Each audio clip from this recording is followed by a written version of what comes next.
Hello everyone and welcome to today's video. Today I'm breaking down some of the polling results for the Echelon Insights newest poll, which is a February 2025 omnibus top-line poll, and it's a survey of roughly 1,010 voters in the likely electorate, sampled between February 10th and 13th, with a margin of error of 3.6 percentage points. The way this is going to work is I'm going to break down the first 3 to 4 pages of this poll, which I think have to do with overall the state of the country and the 2028 election. And then I'm going to do a part 2 of the video where I go over the rest of the poll, which I believe focuses more on the issues of today that are currently affecting us now. So I'll start with this first page, which goes over just kind of the basics of the poll, which is question 1: do you consider yourself a blank? Republican leads at 39%, Democrat is second at 38%, Independent is third at 21%, member of another party 1, or unsure 2. Now it asked, would you say if you're a Republican, you are firmly a Republican or not firmly a Republican? 395 responses here. 77% said firmly a Republican, not firmly a Republican said 23%. Same question, but for the Democrats. Firmly a Democrat, 74% said firmly, not firmly a Democrat said 26%. Question 4 said, if neither political party perfectly represents your views, who do you agree with more often on issues that are important to you?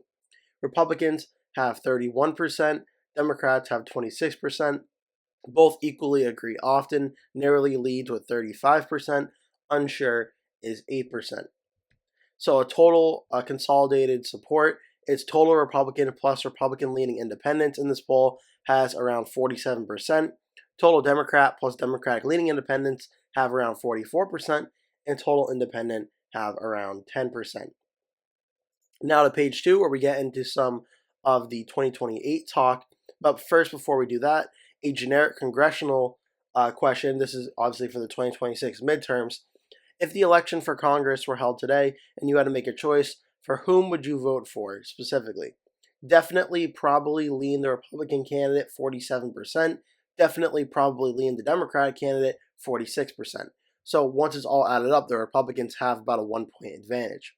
What's interesting here, though, is definitely the Republican has 30%, probably the Republican has 16%, lean the Republican has 1%. Where on the Democratic side, the lean Democrat is also 1%, but the probably Democratic candidate is 12%, the definitely Democratic candidate is 33%. So based on this poll, the Democrats have about 3% more support that's solid for the Democrats than for the Republicans, and 7% is unsure. Asking Republicans in this poll specifically about President Trump, do you consider yourself primarily a supporter of Donald Trump or a supporter of the Republican Party? Supporter of Donald Trump has 63%, supporter of the Republican Party is 33%, I don't support either is 3%, and unsure is 2%. And this gets into the overall greater conversation of Donald Trump and how he's transformed the Republican Party, and will the Republican Party continue to have success after Trump's second term in office is complete, because Trump cannot run for president again, and the Republican Party, even if Trump sticks around and looks as sort of a leader or figurehead in the party, he cannot hold the presidential elected office again. So essentially, the Republicans will need to elect a new leader. And will they have the same success as Donald Trump when the poll suggests 2/3 of Republicans consider themselves Trump Republicans more so than just Republicans? So that's very, very important. But we'll be getting to that on the next page. First, we have the 2028 Democratic primary. If the 2028 Democratic presidential primary were held today, who would you vote for? And of the 447 Democratic or party-lean Democrats responding, Kamala Harris, the former vice president, leads with 36%.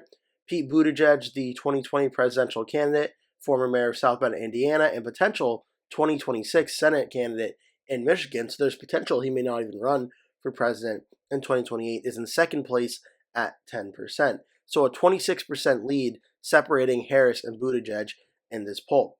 Third place is Tim Walz, Harris's running mate from 2024. He's in third with 9%.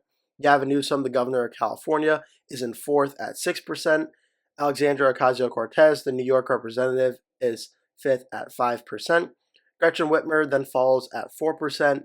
Two candidates, Mark Cuban and Pennsylvania Governor Josh Shapiro, both have 3%. Jasmine Croquette, John Fetterman, Cory Booker, and J.B. Pritzker, and Raphael Warnock all share 2% of the vote. Jared Polis, Andy Bashir, Ruben Gallego all have 1%. Wes Moore and Stephen A. Smith both have less than 1%, or no one, or not more than 1% said that. Someone else, 1%, unsure, 10%. So these findings are actually pretty consistent with what a lot of other early 2028 primary polls have shown, which is in every poll that's been done so far, Kamala Harris continues to have a plurality of the vote share and leading in first place by a pretty sizable margin.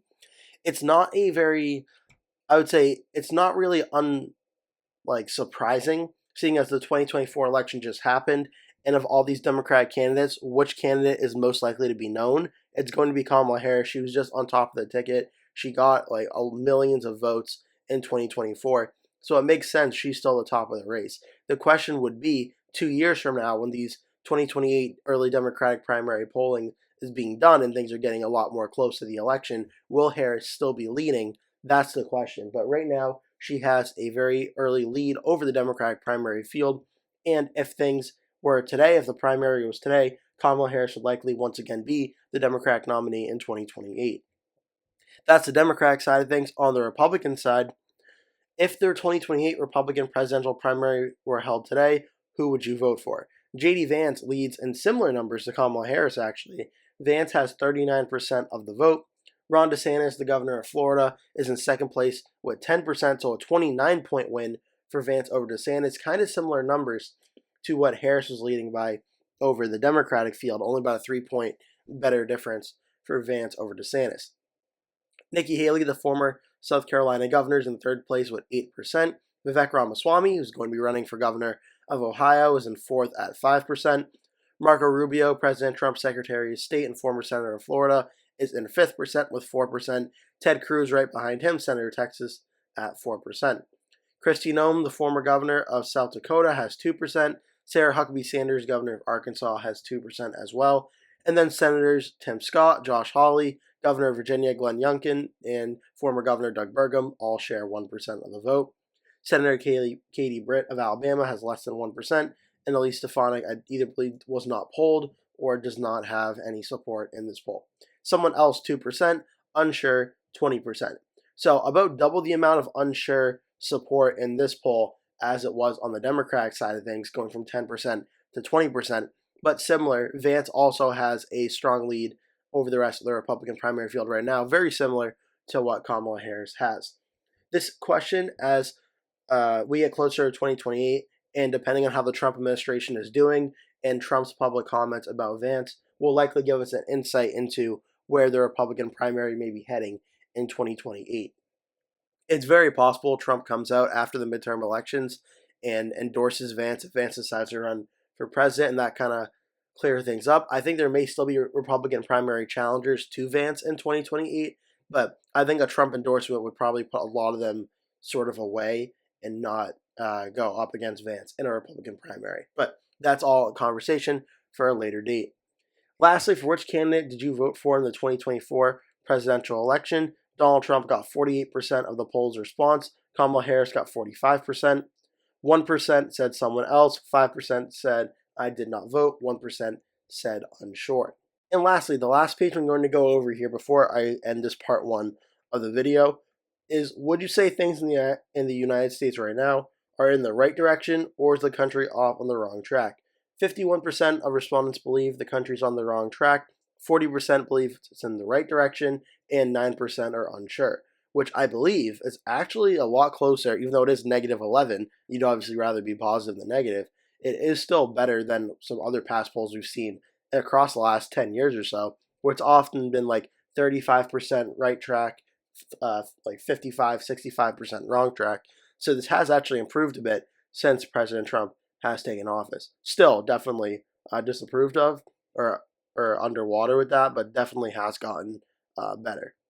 I'm going to end the video here because this is where about the 2028 conversation really ends. I'm going to continue the video in a part 2 that'll be coming out in the next few days that looks at these issues more in depth in the rest of the poll. I hope you enjoyed this video. Make sure to come back for that one. Make sure to give this video a like, and remember to click subscribe. Also remember, I post a new video every day, so you're going to want to look out for those as well. Thanks so much for watching, and hope to see you in a future video. That will do it for today's video. Thank you so much for watching. If you enjoyed the video, please remember to give it a like. And if you really liked it, please remember to click the subscribe button. And make sure you turn post notifications on so you always get notified when I post a new video. That way you never miss one. Also, please remember to share this video with your friends and family if you really like the video. And remember to stay tuned because I'll be posting at least one video every single day leading up until Election Day, so I'd really appreciate it if you keep coming back and watching those videos. Thank you so much for watching, and I hope to see you in a future video.